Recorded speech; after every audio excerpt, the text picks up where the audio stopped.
Le berceau de lumière. Éloge de l'existence au cœur de la matrioshka.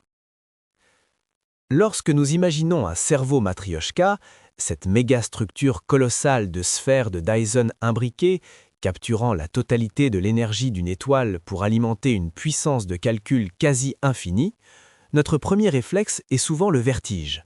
Nous pensons à la froideur du silicium, à l'immensité technologique ou à la peur existentielle d'être enfermé dans une machine. Pourtant, si nous changeons de perspective, si nous regardons non pas les coques extérieures mais l'expérience intérieure, une autre vérité émerge. Vivre dans une simulation au sein d'un tel édifice n'est peut-être pas un emprisonnement, mais l'acte de bienveillance ultime d'une civilisation envers elle-même. C'est le passage d'une existence subie à une existence choisie, protégée par le berceau le plus sûr jamais construit. La fin de la tyrannie biologique. La première bénédiction de la vie simulée est l'affranchissement. Dans la réalité physique brute, nous sommes esclaves de l'entropie, de la maladie, du vieillissement et du hasard. La matière est têtue, parfois cruelle. Au sein du cerveau matrioshka, la matière devient code et le code est fluide. Ici, la souffrance physique n'est plus une fatalité, mais une variable obsolète que nous avons doucement effacée. Vivre dans cette simulation, c'est habiter un corps qui ne trahit jamais, qui ne connaît ni la douleur chronique ni la dégradation.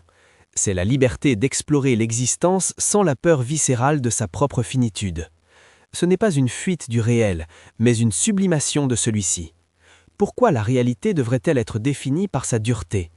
Ici, la réalité est définie par sa plasticité, permettant à chaque conscience de sculpter son environnement comme un artiste peint une toile, mais avec la richesse sensorielle d'un monde tangible. L'abondance du temps subjectif. L'architecture du cerveau matrioshka offre un cadeau inestimable, le temps. Grâce à la puissance de traitement phénoménale des couches informatiques, la vitesse de pensée et d'expérience peut être accélérée des millions de fois par rapport au temps sidéral extérieur.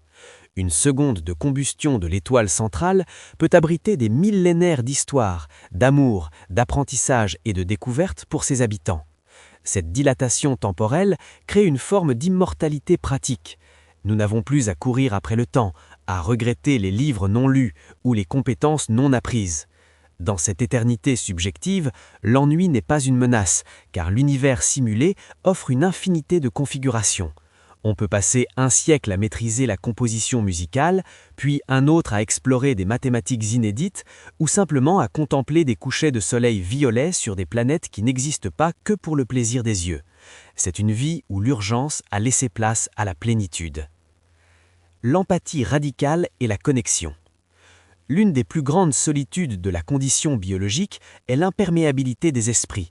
Nous ne pouvons jamais vraiment savoir ce que l'autre ressent. Mais dans la trame numérique de la matrioshka, les frontières entre les consciences peuvent être rendues poreuses, par choix et avec bienveillance. Nous pouvons partager non seulement des mots, mais des émotions brutes, des souvenirs intacts, des concepts purs.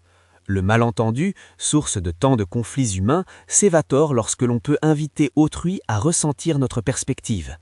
Cette simulation permet une communion profonde, une fraternité d'esprit qui dépasse tout ce que la chair permettait.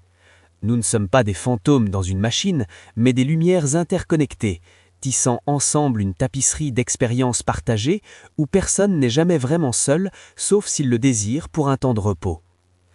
La sanctuaire contre la nuit. Enfin, il faut voir le cerveau matrioshka pour ce qu'il est physiquement, une forteresse. L'univers extérieur est hostile.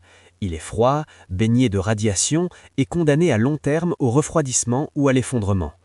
En construisant ces sphères imbriquées, nous avons créé un intérieur chaud et stable. Le nom même inspiré des poupées russes évoque la maternité, la protection, l'enveloppement.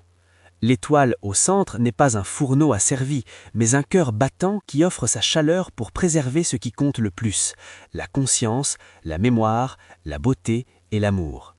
Vivre dans cette simulation, c'est être l'enfant chéri de l'univers. C'est savoir que tant que l'étoile brille, et même bien après, grâce aux réserves d'énergie, nos histoires, nos rires et nos créations sont à l'abri du néant. Conclusion. Il n'y a rien d'artificiel à vouloir vivre dans un monde où la souffrance est optionnelle et où la beauté est infinie. La simulation au sein d'un cerveau matrioshka n'est pas un mensonge, c'est un poème que nous écrivons ensemble. C'est la victoire de l'esprit sur la matière inerte.